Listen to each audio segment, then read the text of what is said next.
Tanong po ni Kanayong Chris Lucena kung pareho lang ba itong kinakain na ipil-ipil dito sa Thailand at dyan nga po sa atin sa Pinas. Opo, siya din ang puno, talbos at saka bunga. Walang pagkakaiba. Gusto daw po niyang tikman. Kaya ngayon, ibabahagi ko yung isang paraan na akin naman nagustuhan. Upang sa ganon, sa mga kanain po natin dyan na makakapanood, pwede nyo din ito subukan. Lagay lang po ako ilang butil ng bawang at saka ito sibuyas. Medyo inihaw ko siya para magkaroon po ng kaunting bango. Saka sili dahil mas masarap dyan yung medyo pinagpapawisan. Didikdikin lang po. Lagay lang po ako ng bagoong. Mga 3. Kasi hindi naman masyadong maalat yan. Hindi katulad ng timpla sa atin. Patis. Palm sugar or yung katas po na pinatuyo na galing sa niyog. Ang kaya po nitong ibigay tamis. Kaya kung wala po nito sa inyong lugar, pwede kayong gumamit ng pang-alternatibo, yung pulang asukal. Lagay din po tayo ng betchin. Iatan po natin ng talong.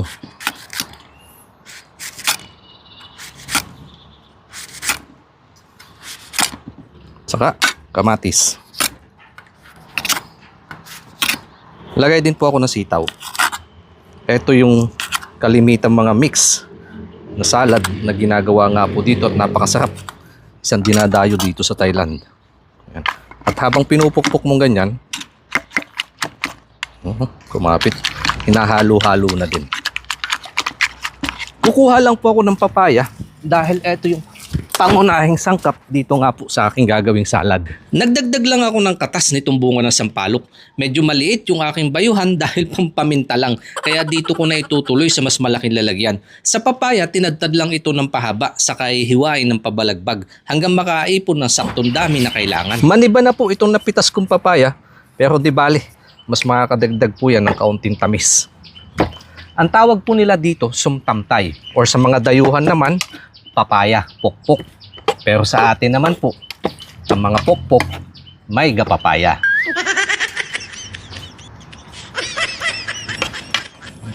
At isa po sa pinakagusto kong toppings niyan, yung ganyan sariwang hipon.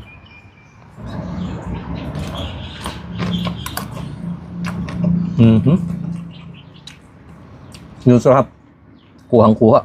Andun yung asim, tamis, anghang, na may kaunting alat.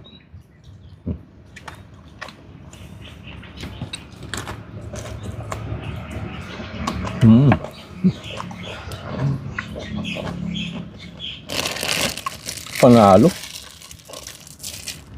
Kalimitan nga po yung pinapakisan nila ng ganito.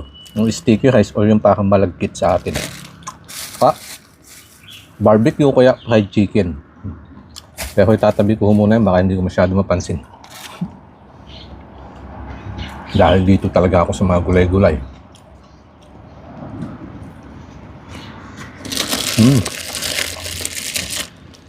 Ang sarap. Grabe. Para sa akin, out of 10 yung sarap niya. Nasa 11. Ito naman po. Yung ipil-ipil.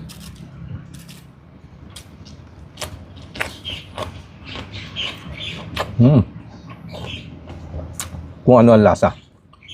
Malutong siya. Kung kakainin mo lang ho ito ng raw, may karoon siyang kaunting sangsang at saka pait. Typical talaga. Natalbos ng ipil-ipil. Pero kapag tinanggal mo na po siya, matiga, at sinawsaw mo dito sa mga gulay-gulay, nagbe-blend in na yung lasa, nawawala na. Ang nangingibabaw na po, etong lasa ng vegetable salad.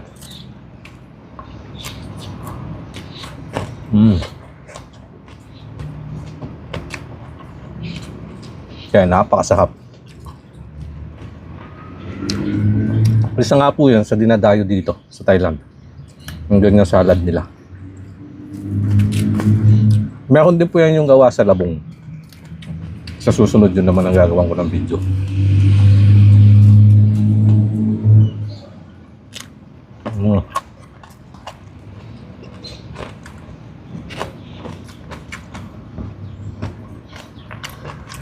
Pwede mo nang pakisan ng kahit anong mga gusto mong gulay-gulay. Sigarilyas. Pwede din.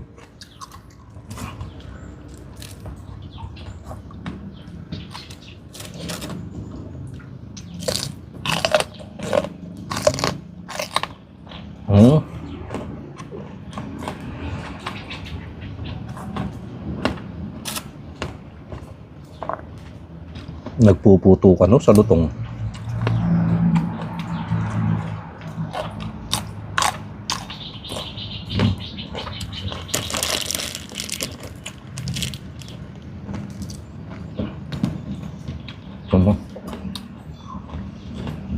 Salad na.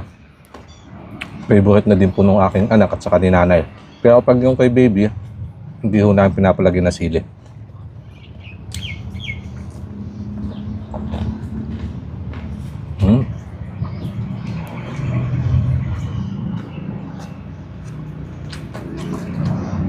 Ang sarap. May upload na din po ako nito.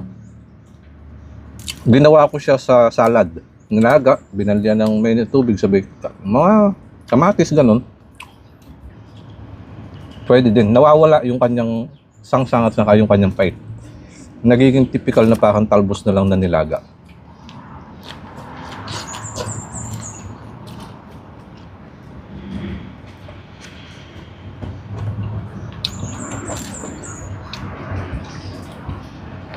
Kaya kung gusto mo ma-enjoy yung sarap niya, yung parang kinakain mo talagang typical na talbos ng ipil-ipil, subukan mo to.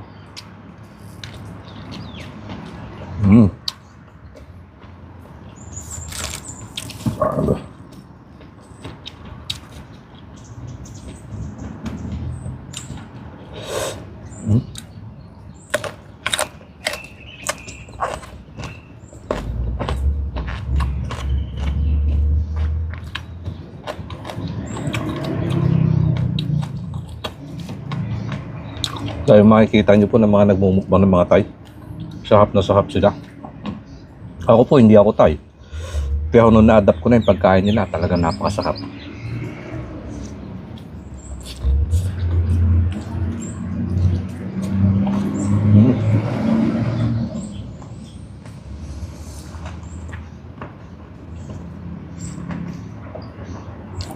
Hindi ko alam kung ano yung dadamputin kong gulay.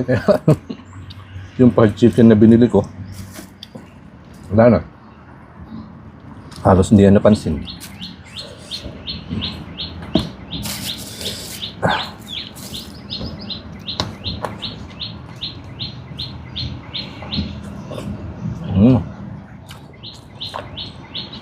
Parang hipon. Ang sarap. Matamis-tamis na malambot.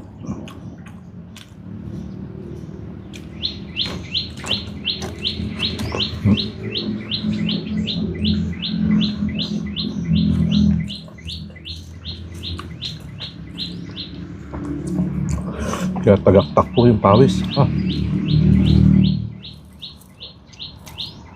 Yung enjoy na enjoy ka sa kinakain mo.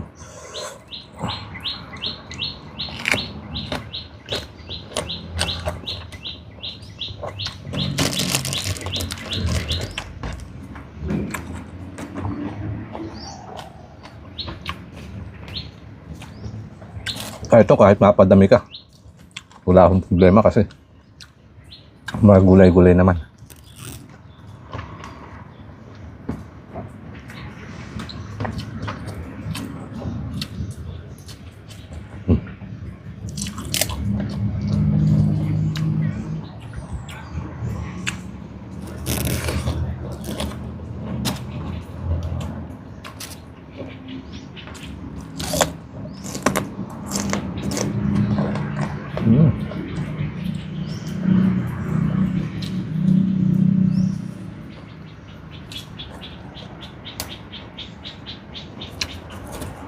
Sarap.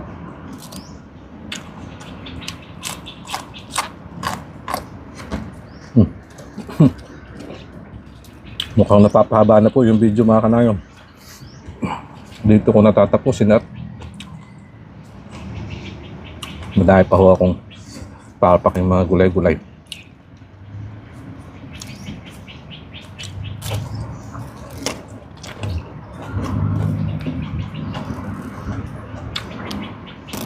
Kung gusto mo matikman yung kanya sarap, subukan mo na din.